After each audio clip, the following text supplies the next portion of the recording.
اللہ تعالیٰ نے جہاں رشد و ہدایت کے متعلق راہوں کا تعین کیا، وہاں رشد و ہدایت کو ترک کر دینے والوں کا انجام بھی بیان کیا۔ یہ قارون، یہ فرعون، یہ حامان، ان کے پاس موسیٰ علیہ السلام واضح دلائل لے کر آئے، لیکن انہوں نے تکبر کیا۔ اس تکبر کا نتیجہ کیا نکلا؟ کسی پر تو اللہ عز و جلال نے پتھروں کی بارش کی، کسی پر عذاب ایسا آیا فرشتے نے چیخ لگائی اور کلیجے پھٹ گئے، کسی کو زمین میں دھنسا دیا، اور کسی کو پانی میں غرق کر کے عبرت بنا دیا۔ ساتھ ہی اللہ عز و جلال نے اس آیت کے تکملے میں کیا بیان کیا؟ وَمَا كَانَ اللَّهُ لِيَظْلِمَهُمْ وَلَكِنْ كَانُوا أَنفُسَهُمْ يَظْلِمُونَ۔ اللہ نے ان پہ کوئی ظلم نہیں کیا، انہوں نے اپنی جانوں پہ خود ہی ظلم کیا۔ دنیا کے اندر یہ تغیرات زلزلے کی شکل میں، مصائب کی شکل میں، اور طرح طرح کی مصیبتوں کی شکلیں آج انسان کے سامنے ہیں۔ ان کے اسباب کیا ہے؟ مقاصد کیا ہے؟ اللہ عز و جلال جب کسی قوم پہ مصیبت ڈالتے ہیں، اللہ عز و جلال کی طرف سے کوئی عذاب آتا ہے، کوئی آزمائش کا پہلو آتا ہے، اس کے مقاصد کیا ہوتے ہیں؟ اور پھر یہ مالک الملک کا فیصلہ، اس کے اسباب کیا ہیں؟ فیصلے تو اسی کے نافذ ہوتے ہیں۔ کسی بھی مصیبت کو جب انسان فیس کرتا ہے، بیماری کی شکل میں، دکھ کی شکل میں، غم کی شکل میں، مالی نقصان ہو یا جانی نقصان ہو، اس کے 4 بنیادی مقاصد ہوتے ہیں۔ اللہ عز و جلال تنبیہ بھی کرنا چاہتے ہیں اور اپنی مخلوق کی اصلاح بھی کرنا چاہتے ہیں۔ مقصود یہ ہوتا ہے کہ ان چیزوں کو دیکھ کے مخلوق پلٹ کے اپنے خالق کی طرف آ جائے، الرٹ ہو جائے کہ آج اگر ان کے ساتھ ہوا ہے تو کل کو تمہارے ساتھ بھی ہو سکتا ہے۔ اسی بات کو اللہ عز و جلال نے بیان کیا ہے۔ ظَهَرَ الْفَسَادُ فِي الْبَرِّ وَالْبَحْرِ بِمَا كَسَبَتْ أَيْدِي النَّاسِ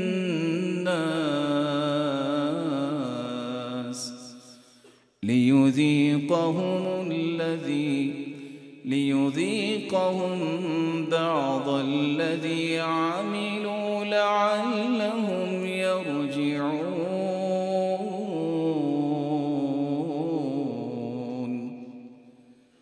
خشکی اور تری میں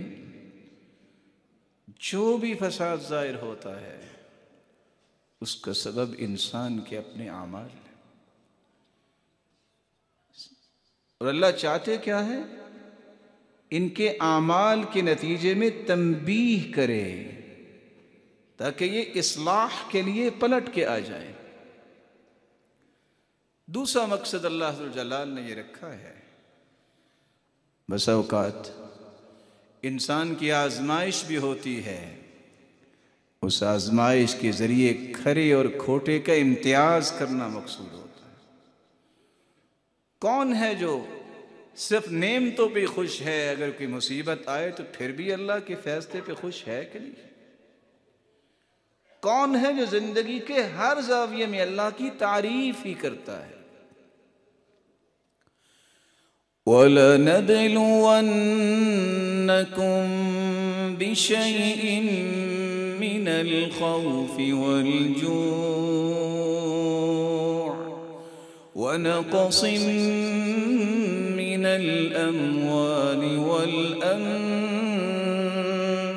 وَالثَّمَرَاتِ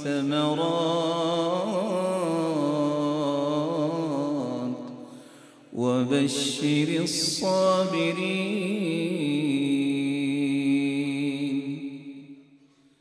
ہم تمہیں آزمائیں گے، خوف دے کر بھی، بھوک دے کر بھی، جانی نقصان بھی اور مالی نقصان کے ساتھ۔ ان چار قسم کے جو آزمائش کے زاویے ہیں، دیکھنا یہ ہے کہ ان چاروں پہلوؤں میں کون پھر بھی اللہ کے ساتھ جڑا رہتا ہے۔ ایک وقت وہ بھی آیا تھا کہ اللہ ذوالجلال نے اپنے پیارے بندوں پر بھی ایسا خوف طاری کیا، وَزُلْزِلُوا حَتَّى يَقُولَ الرَّسُولُ وَالَّذِينَ آمَنُوا مَعَهُ مَتَى نَصْرُ اللَّهِ۔ اللہ کے پیغمبر بھی کہہ رہے ہیں، اور جو پیغمبر کے ساتھی تھی کہ مدد کب آئے گی۔ تو یہ آزمائش کے لیے بھی بس اوقات ہوتا ہے، اور اللہ ذوالجلال نے اس کے بارے میں ایک توجیہ بھی بیان کی ہے۔ أَحَسِبَ النَّاسُ أَن يُتْرَكُوا أَن يَقُولُوا آمَنَّا وَهُمْ لَا يُفْتَنُونَ وَلَقَدْ فَتَنَّا الَّذِينَ مِن قَبْلِهِمْ فَلَيَعْلَمَنَّ اللَّهُ الَّذِينَ صَدَقُوا وَلَيَعْلَمَنَّ الْكَاذِبِينَ۔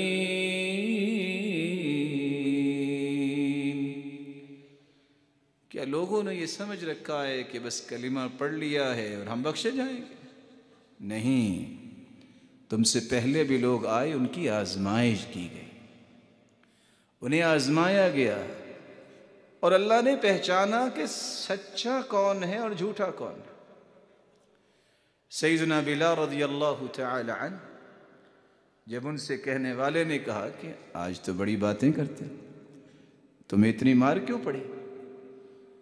کہا تم بھی تو بازار میں جا کے برتن خریدتے وقت کھٹکھٹا کے دیکھتے ہو نا کہ مٹی ٹھیک لگی ہے، تو اللہ نے آزمایا اور مجھے کامیاب بھی کیا۔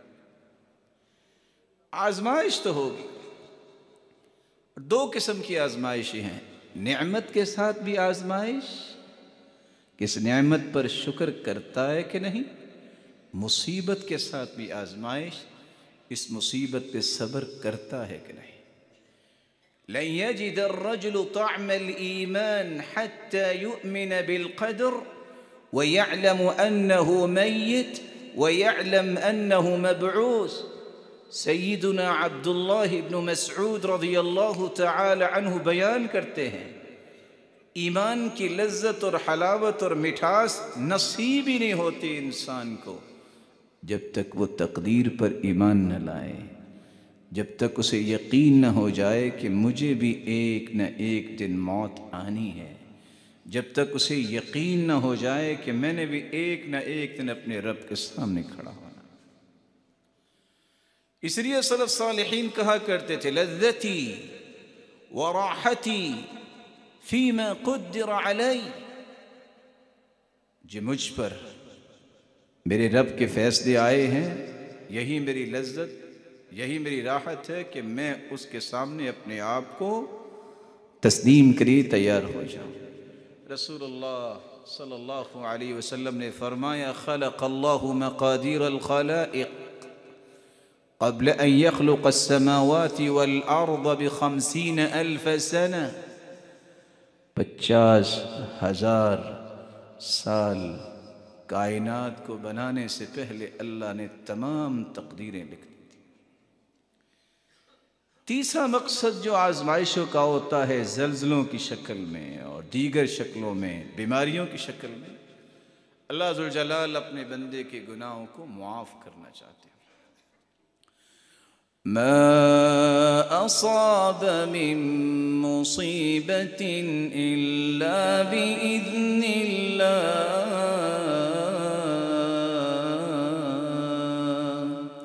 ومن يؤمن بالله يهد قلبه والله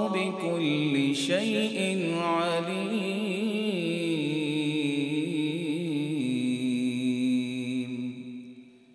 جو بھی مصیبت آئے گی اللہ کے حکم سے آئے گی. اور یہ حکم کیوں ہوگا؟ صحیح بخاری اور صحیح مسلم کی روایت ہے، ما يصيب المسلم من نصب ولا وصب ولا هم ولا حزن ولا غم حتى الشوكة يشاكها إلا كفر الله بها من خطاياه. وفي رواية ولا سقم، بیماری، دکھ، غم، مصیبت، تھکاوٹ، حتیٰ کہ پاؤں میں کانٹا بھی چھپ جائے تو اللہ ذوالجلال اس کے بدلے بندہ مومن کے گناہوں کو معاف کر دیتے ہیں. سخت سے سخت بیماری میں ہے، وَلَمْ يَشْكِ إِلَىٰ عُوَّادِ، آنے والوں کے سامنے اللہ کا شکوہ شکایت نہیں کرتا. جب پہلا قدم زمین پہ رکھتا ہے مَا عَلَيْهِ خَطِيئَةٌ، اللہ ذوالجلال اس طرح اسے پاک صاف گناہوں سے کر دیتے ہیں کہ اس پہ کوئی گناہ باقی نہیں رہتا.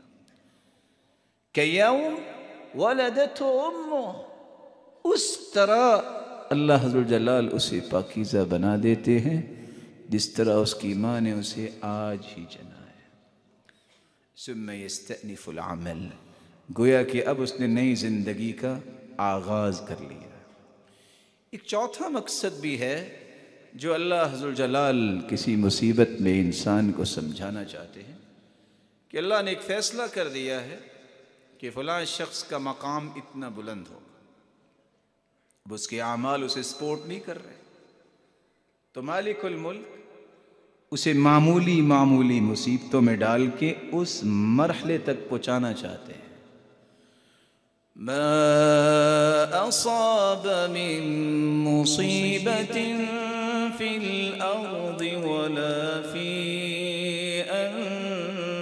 انفسکم الا فی کتاب من قبل ان نبرأها ان ذلك على اللہ یسیر.